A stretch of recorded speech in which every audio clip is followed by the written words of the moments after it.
Hello, everybody. You are listening or watching Chatting with Candice. I'm your host, Candice Horback, and this week we are doing something a little bit different. Normally we have a guest. I think I've only done one or two solo casts this entire podcast, which is, more than 2 years old at this point. It's not my strong suit. I definitely still get a lot of nerves. I don't have anything written out. It's usually I feel inspired or things kind of seem to lead in a way where I feel called to do a solo episode.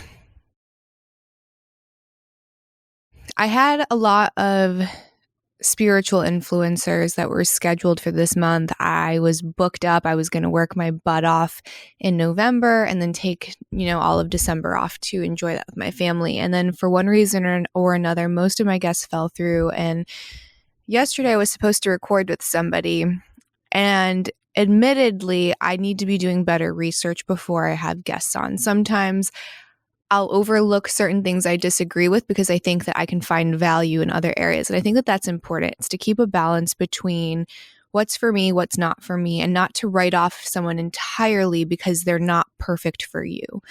And very few people are, if anyone at all, right? Including ourselves. So it's not to judge people on the things I disagree with. It's to take them as a whole and say, are they a good person or a bad person? Do they have something valuable to offer? Can I learn from them and then have them on or not? And I feel like when it comes to being more strict and more diligent as to who I come on, it's especially, I hate this word and I don't have a better alternative. I'm going to say platforming. And typically that's used when you have someone who's massive and they go on a show and it's controversial and they're like, how could you platform this person? But this person already had a platform, right? So you can't platform someone who's already successful in their own right. There are scenarios where you have someone who is not necessarily successful or popularly known yet. So to bring them onto my show would be platforming in that regard. Regardless, because I don't think it necessarily depends on how popular the person is, but I think it's especially popular if that person hasn't caught traction yet, does this person represent the values and principles that I want to put into the world, that I want to instill for my children, that I hope to present to you, the listener, and myself, right? Holding yourself accountable. And if they don't have the same values and principles, then I think I shouldn't have them on. Regardless of if there's this one little manifestation trick that they can teach you, or they're really cool with psychology or, plug and play, whatever that thing is. So that's a very long-winded way of saying the guests that I was supposed to have on, I went to look at their profile, and it's a lot of the same critiques that I have about the spiritual community, which is it seems to be detached from reality. It's this place of virtue signaling and blind compassion, almost weaponized compassion, so that you can feel good about yourself. You can convince yourself in the world that you're the good guy because you feel the most, you love the most, you have pushed your ego aside the most. And it's exhausting and it's nauseating. And it's detached. Good and evil are very real in this world. We live in a world of polarity, right? There's hot, there's cold, there's night, there's day, there's right, there's wrong, there's good, there's evil. That exists. So utopia is not going to exist. And I think that some of these people in this community get to a place where everything is kumbaya and all you have to do is meditate for peace. That's bullshit. And I don't support that. And I don't support this constant oppression Olympics and, who's been wronged the most throughout history. It's do the next right thing now. Regardless, a good person does the right thing regardless. It doesn't matter how someone else behaves to you. You're accountable to yourself. And those are my principles. So with that being said, I found a great example. I should say my husband found a great example last night on the couch of this post. This is not the guest, by the way. This is this person. I don't know this person. Never was scheduled. Never will be scheduled. But this is what's wrong with the spiritual space summed up in one clip. And I'm not just picking on him, right? There are endless examples of content just like this out. So we're going to roll that footage and then we'll break it down. I'd love to know what you think, right? I'm always open to feedback. I'm always entertaining the possibility that I am wrong. My opinion is wrong. I'm open to that feedback. So please let me know what you think. But let's open up that clip. Let's play it. And then we'll get into why I've got so many opinions about it. 101. So I put out a video the other day around this Israeli and Hamas war, and it was really talking about how we can go within and become wildly energetic within ourselves between the divine feminine and masculine aspects of ourselves, the energy around us, to be able to really start stepping into a different lens of abundance. Somebody then jumped on the comments and said, "You're totally spiritual bypassing this entire thing." And it really had me go within to think about, well, is this actually spiritual bypassing? What does that specifically mean? And maybe it was. Hell, I don't know. But the one thing that I did recognize within that opportunity is the fact that when we go into our hearts and we set our intentions and we start to then make determinations off other people think of us, and we lose ourselves into that, then we end up taking ourselves away from our own truth. And that's spiritual bypassing in ourselves. Like if I actually take myself away from my truth by taking somebody else's fear and applying it to my life in order to make changes, I'm actually going through spiritual bypassing. And then I ask myself the question, did I do that in that video? Did I actually spiritually bypass what was taking place over there in Israel and what the Palestinians are going through?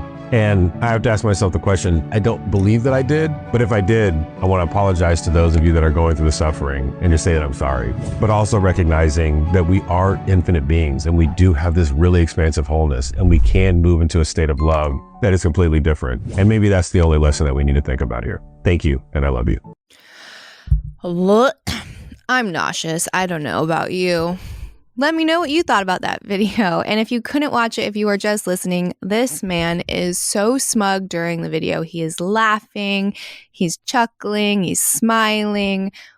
Just while you're talking about attempted genocide, it's no big deal. And here's the thing. I'm a mother.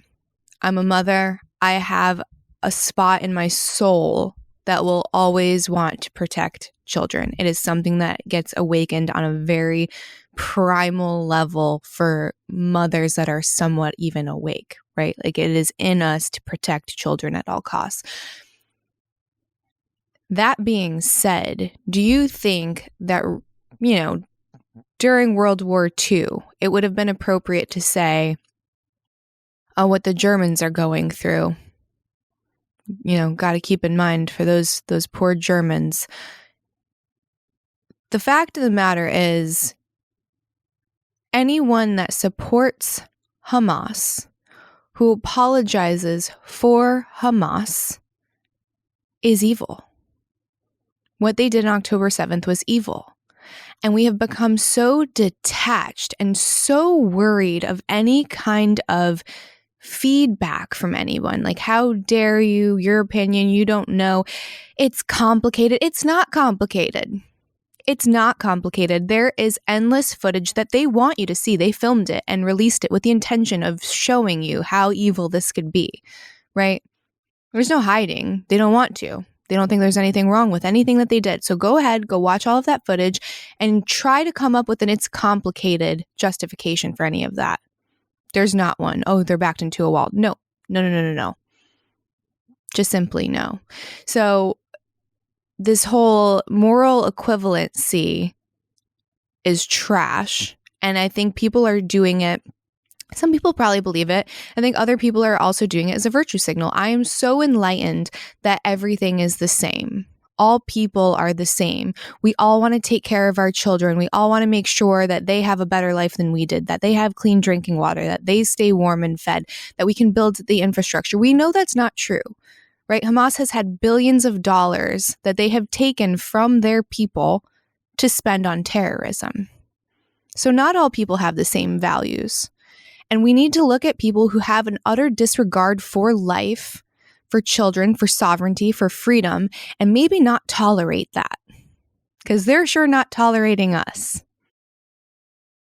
Another issue is this idea of our truth, my truth, that was said a couple times in the video, this detachment from a universal truth. And they'll try to use quantum physics to say, well, if you look at split theory or quantum entanglement, everyone has a different reality. Sure. Bring it back down, ground yourself a little bit. We can both look at this curtain and say it's green, right? You might have a different shade than I do, but we need to be able to say this curtain is green. We need to be able to recognize evil for the obvious atrocity that it is and call it for what it is and not be scared to hurt feelings. So yeah, I have no patience for anyone that's sympathizing with evil, that's sympathizing with terrorism, that's sympathizing with anyone that supports those ideologies.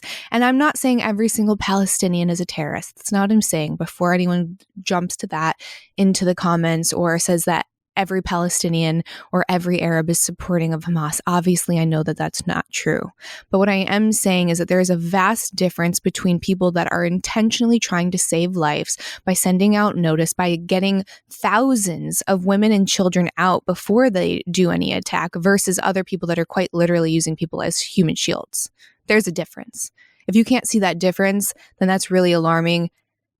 And I don't even know if you can come back from that. I don't know if you can come back from that. I don't even know if anyone's home, if that's your perspective, if you think that those two things are the same. So I'm exhausted with the spiritual community. I need more people to stop caring about the comment section, to stop caring about offending someone, especially when we're talking about good and evil. There is no transcending the human condition. I think you came here for a reason, to have this human experience. And what I consider spiritual bypassing is bypassing the human experience. It's the same thing. So to stop denying humanity and all of its ugliness and to do the right thing. Do the right thing when it's unpopular. That's the only time that it matters. It's very easy when the quote right thing is in alignment with groupthink. But for some reason, when it comes to the Jewish community, they're just allowed to be violated. They're allowed to have people call for them to be exterminated. They're allowed to have their women raped, their children killed. And they're expected to not do anything. Don't retaliate. You deserved it. How does that make sense? Yeah, so enough with the bypassing. Thanks, everybody. And I'll see you next week. Maybe we'll do another solo. We'll see.